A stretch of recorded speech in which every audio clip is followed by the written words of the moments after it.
खाटू श्याम जी की विस्तृत कहानी। खाटू श्याम जी की कथा भारतीय धार्मिक परंपरा में बहुत प्रसिद्ध और प्रेरणादायक मानी जाती है। उन्हें कलयुग में भगवान श्री कृष्ण का रूप माना जाता है। उनका असली नाम बर्बरीक था, जो महाभारत काल के महान योद्धा थे। उनकी कहानी साहस, भक्ति, त्याग और धर्म के अद्भुत उदाहरण से भरी हुई है। बर्बरीक का जन्म महाभारत काल में हुआ था। वे महान योद्धा घटोत्कच के पुत्र थे। घटोत्कच स्वयं भीमा और राक्षसी हिडिंबा के पुत्र थे। इस प्रकार बर्बरीक भीम के पौत्र थे। बर्बरीक की माता का नाम मौरवी या अहिलावती था। वे भी एक वीर और धर्मपरायण स्त्री थीं। उन्होंने बचपन से ही बर्बरीक को वीरता, धर्म और न्याय का पाठ पढ़ाया। बर्बरीक बचपन से ही असाधारण शक्ति और बुद्धि के धनी थे। उन्हें युद्ध कला में बहुत रुचि थी और उन्होंने कम उम्र में ही धनुर्विद्या में महारत हासिल कर ली थी।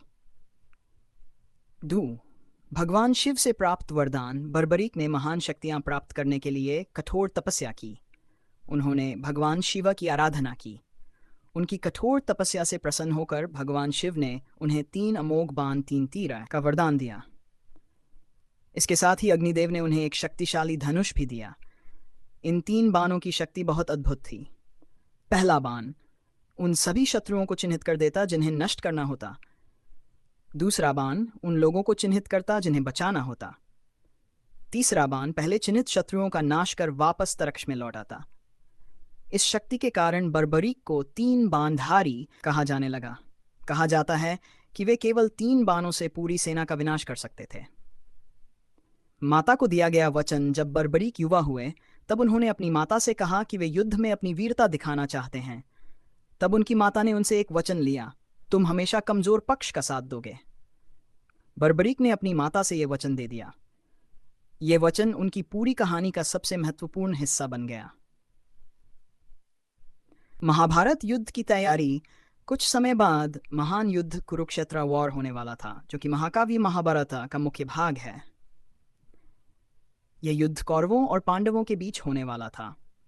जब बर्बरीक को इस युद्ध के बारे में पता चला तो उन्होंने भी युद्ध में भाग लेने का निर्णय लिया।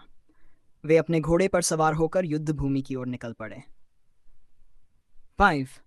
भगवान कृष्ण की परीक्षा। जब बर्बरीक कुरुक्षेत्र की ओर जा रहे थे तब भगवान कृष्ण ने सोचा कि इतनी अद्भुत शक्ति वाले योद्धा के युद्ध में उतरने से परिणाम बदल सकता है। इसलिए श्री कृष्ण ने एक ब्राह्मण का रूप धारण किया और रास्ते में बर्बरीक को रोक लिया। कृष्ण ने उनसे पूछा, तुम कौन हो और कहाँ जा रहे हो? बर्बरीक ने उत्तर दिया, मैं बर्बरीक हूँ और महाभारत के युद्ध में भाग लेने जा रहा हूँ। तब ब्राह्मण रूप में कृष्ण ने उनकी शक्ति की परीक्षा लेने का निश्चय किया। Have sex. पीपल के पत्तों की परीक्षा। कृष्ण ने एक पीपल के पेड़ की ओर इशारा करते हुए कहा, अगर तुम इतने महान धनुर्धर हो तो इस पेड़ के सभी पत्तों को एक ही बाण से भेद कर दिखाओ। बर्बरीक ने तुरंत अपना बाण चलाया। उनका बाण पेड़ के चारों ओर घूमकर सभी पत्तों को भेदने लगा। उसी समय कृष्ण ने एक पत्ता अपने पैर के नीचे छिपा लिया, लेकिन बाण उनके पैर के पास जाकर घूमने लगा, मानो कह रहा हो कि पत्ता यहाँ है। यह देखकर कृष्ण समझ गए कि बर्बरीक की शक्ति सचमुच अद्भुत है। कमजोर पक्ष का साथ देने का वचन। इसके बाद कृष्ण ने उनसे पूछा, तुम युद्ध में किस पक्ष का साथ दोगे? बर्बरीक ने उत्तर दिया, मैं हमेशा कमजोर पक्ष का साथ दूंगा। कृष्ण ने कहा, यदि तुम युद्ध में पांडवों का साथ दोगे तो कौरव कमजोर हो जाएंगे और तुम उनका साथ देने लगोगे। फिर पांडव कमजोर होंगे और तुम उनका साथ दोगे। इस तरह तुम बार बार पक्ष बदलते रहोगे और अंत में पूरा युद्ध अकेले ही समाप्त कर दोगे। शीशदान। कृष्ण ने समझ लिया कि यदि बर्बरीक युद्ध में शामिल हुए तो युद्ध का संतुलन बिगड़ जाएगा। तब उन्होंने ब्राह्मण रूप में उनसे दान मांगा। बर्बरीक ने कहा, आप जो चाहे मांग सकते हैं। कृष्ण ने कहा, मुझे तुम्हारा सिर दान में चाहिए। यह सुनकर भी बर्बरीक तनिक भी विचलित नहीं हुए। उन्होंने तुरंत अपना सिर काटकर दान कर दिया। इस महान त्याग के कारण उन्हें शीश के दानी कहा जाता है। युद्ध देखने की इच्छा। सिरदान करने से पहले बर्बरीक ने कृष्ण से एक इच्छा व्यक्त की।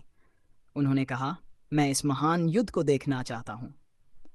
तब कृष्ण ने उनका सिर एक ऊंची पहाड़ी पर रख दिया ताकि वे पूरा युद्ध देख सकें। बर्बरीक का सिर पूरे युद्ध का साक्षी बना। युद्ध के बाद का रहस्य। जब युद्ध समाप्त हुआ तब पांडवों के बीच चर्चा होने लगी कि इस विजय का सबसे बड़ा श्रेय किसे जाता है। तब कृष्ण ने कहा कि इसका उत्तर बर्बरीक का सिर दे सकता है, क्योंकि उसने पूरा युद्ध देखा है। जब उनसे पूछा गया तो बर्बरीक ने कहा, मुझे पूरे युद्ध में केवल श्री कृष्ण का सुदर्शन चक्र ही घूमता हुआ दिखाई दे रहा था, जो अधर्म का नाश कर रहा था। यह सुनकर सभी समझ गए कि विजय का असली कारण भगवान कृष्ण ही थे। इमव कृष्ण का आशीर्वाद बर्बरीक के अद्भुत त्याग और भक्ति से प्रसन्न होकर कृष्ण ने उन्हें वरदान दिया, कलयुग में तुम्हें मेरे नाम श्याम से पूजा जाएगा। जो भी सच्चे मन से तुम्हारी पूजा करेगा उसकी सभी मनोकामनाएं पूरी होंगी। तभी से बर्बरीक खाटू श्याम जी के नाम से प्रसिद्ध हो गए। ड्राल खाटू में मंदिर की स्थापना कई वर्षों बाद बर्बरीक का सिर राजस्थान के सीकर जिले के खाटू गांव में पाया गया। वहीं पर उनका प्रसिद्ध मंदिर बनाया गया, जिसे आज खाटू श्याम मंदिर कहा जाता है। यह मंदिर आज भारत के सबसे प्रसिद्ध तीर्थ स्थलों में से एक है। हर साल फाल्गुन मेले में लाखों भक्त यहां दर्शन करने आते हैं। खाटू श्याम जी के प्रसिद्ध नाम खाटू श्याम जी को कई नामों से पुकारा जाता है। हारे का सहारा, लखदातार, तीन बांधारी, शीश के दानी। खाटू नरेश भक्त मानते हैं कि जो भी सच्चे मन से उन्हें याद करता है उसकी हर समस्या दूर हो जाती है। निष्कर्ष, खाटू श्याम जी की कथा हमें सिखाती है कि सच्ची वीरता केवल युद्ध में नहीं बल्कि त्याग और धर्म में होती है। बर्बरीक ने अपने वचन और धर्म की रक्षा के लिए अपना सिर तक दान कर दिया। यही कारण है कि आज भी करोड़ों भक्त उन्हें श्रद्धा और भक्ति से याद करते हैं।